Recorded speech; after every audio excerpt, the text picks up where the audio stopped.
이란이 예고했던 대로 이스라엘에 대한 보복 공격을 감행했습니다. 이스라엘이 시리아 주재 이란 영사관을 공격한 지 12일 만인데요. 보도국 연결해서 더 자세히 알아보겠습니다. 황정현 기자. 네, 이란이 이스라엘을 공격한 건 현지 시간으로 13일 밤, 우리 시간으로 오늘 새벽입니다. 이란은 이스라엘을 향해 수십 대에서 수백 대의 미사일과 드론을 쏜 것으로 알려졌습니다. 바이든 행정부 당국자를 인용한 보도에선 이란이 드론 400에서 500여 기를 발사한 것으로 파악됐습니다. 이스라엘 전역에서 사이렌과 폭발음이 들렸다는 목격자 진술도 이어지고 있습니다. 이번 공격은 이스라엘에 대한 보복 공격에 짓습니다. 앞서 이스라엘은 시리아 주재 이란 영사관을 폭격해 이란 혁명수비대 고위급 지휘관을 제거한 바 있는데요. 사건이 벌어진 지 12일 만에 공습으로 이란은 지속적으로 이스라엘에 대한 보복 공격을 예고해왔습니다. 이와 관련해 이스라엘군은 이란이 쏜 미사일과 드론 99%를 요격했다고 이스라엘 당국자를 인용해 현지 언론이 보도했습니다. 특히 이란이 예루살렘 성지에 탄도미사일을 발사했는데 방공 시스템인 아이언돔 포대가 이들 미사일을 요격해 알-아크사 사원을 보호했다고 강조했습니다. 현재까지 10대 1명이 다치고 이스라엘 남부에 있는 군 기지가 손상을 입은 것으로 파악되고 있습니다. 네, 확전 우려도 제기되고 있는데요. 이번처럼 이란이 이스라엘 본토를 향해서 전면적인 군사 공격을 단행한 건 1979년 이후 처음이라고요. 네, 그렇습니다. 1979년은 이슬람 혁명이 벌어진 시기인데요.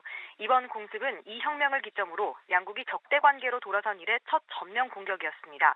이란이 이스라엘과 연계됐다는 컨테이너 화물선을 납포한 데 이어 무력 대응에까지 나서면서 확전 위기에 빠져들게 됐습니다.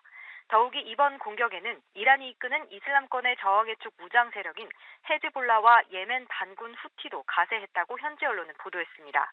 이스라엘의 대응 수위 역시 확전 여부를 가를 관건이 될 것으로 보이는데요.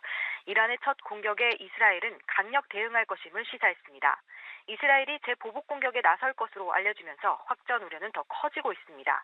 다만 이란이 이스라엘뿐 아니라 미국과의 전면 대결을 우려해 이스라엘의 군사와 정부 시설만 겨냥했고 이스라엘과 동맹국들이 폭탄을 실은 무기를 격추할 시간을 제공했다는 분석도 나와 추이를 지켜봐야 할 것으로 보입니다.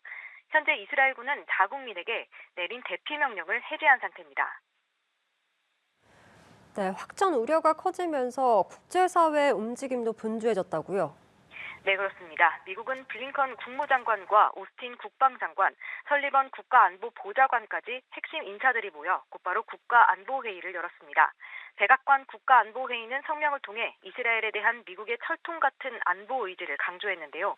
조 바이든 대통령도 네타냐후 이스라엘 총리와 통화해서 이런 의지를 재확인했다고 말했습니다.